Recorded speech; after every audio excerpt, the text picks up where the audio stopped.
Bonjour et bienvenue sur ce podcast 28 sur 365, les blessures émotionnelles qui nous empêchent de créer le lien avec notre cheval. Donc hier, nous avons parlé de ce qui pouvait nous empêcher de réussir la technique de l'empathie avec notre cheval.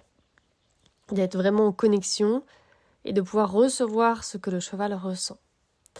D'ailleurs, j'ai fait un petit montage de la séance 3 avec Cyr. Donc si tu veux voir l'empathie, justement, on voit quelques extraits où j'en fais. Donc il y a le lien YouTube là par mail ou sinon tu vas directement sur mon YouTube.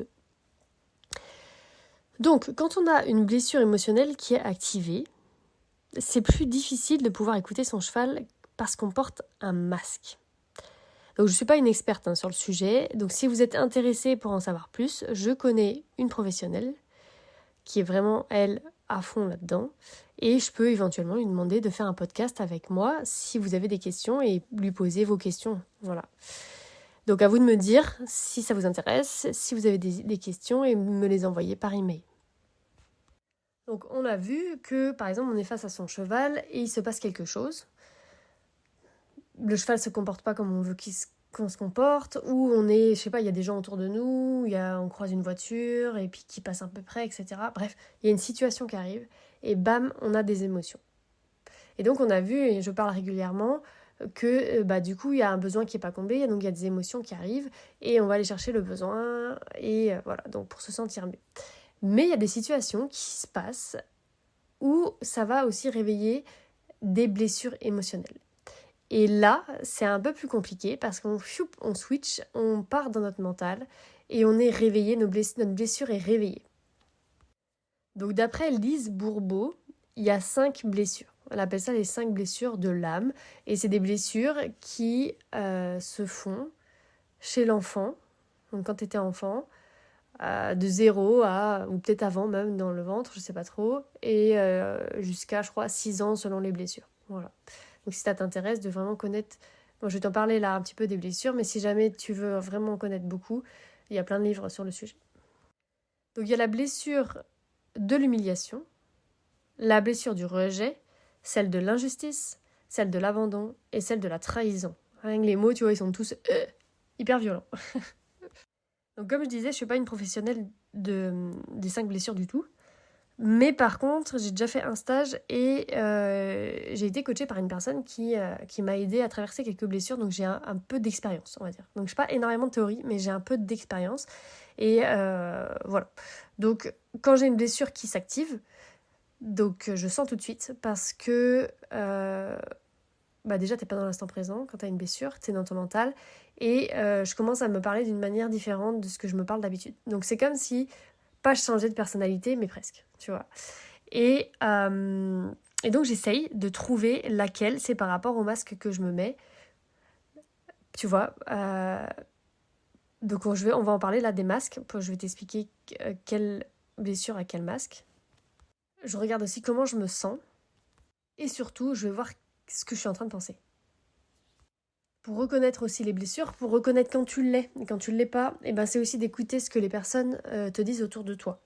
Et comme ça, quand les personnes, par exemple, te font un reproche, entre guillemets, du coup, tu vas te dire, ah bah tiens, elle me dit ça maintenant, donc peut-être que je suis dans la blessure de ci ou de ça, ou que je l'ai été dans la journée. Je vais en parler juste après.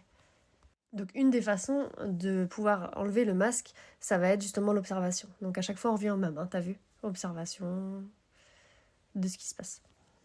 Alors on va commencer par la blessure du rejet. Donc quand on a la blessure du rejet qui est activée, on va porter à ce moment-là le masque du fuyant. On veut fuir. Tu vois, t'as une personnalité, d'habitude tu fais tout, tu vas direct, limite tu confrontes les gens et tout, et d'un coup tu te retrouves à fuir, tu vois, là il y a un problème. Tu vois, c'est pas que t'as changé de personnalité, c'est que t'es en train de porter justement un masque. Et là, à ce moment-là, l'attitude qu'on a, c'est que on se sent nul et sans valeur. Tu vas pas me dire que tous les jours tu te sens nul et sans valeur, enfin j'espère pas pour toi. Et il y a des jours, oui. Et en fait, c'est quand t'es en train de porter ce masque-là. Donc ça arrive quand je fais des immersions notamment ou des stages que je pousse un peu les couples à se dépasser et du coup le cheval fait pas forcément les choses, etc., tu vois, parce qu'il y a besoin d'empathie, il y a plein de choses à faire, quoi, tu vois. Et la personne, elle se sent rejetée par son cheval et d'un coup, la personne, elle met le masque du fuyant et je le vois. mais va attraper un fuit en toi. Pioup, pioup, pioup, pioup. Donc j'essaie pas de l'attraper.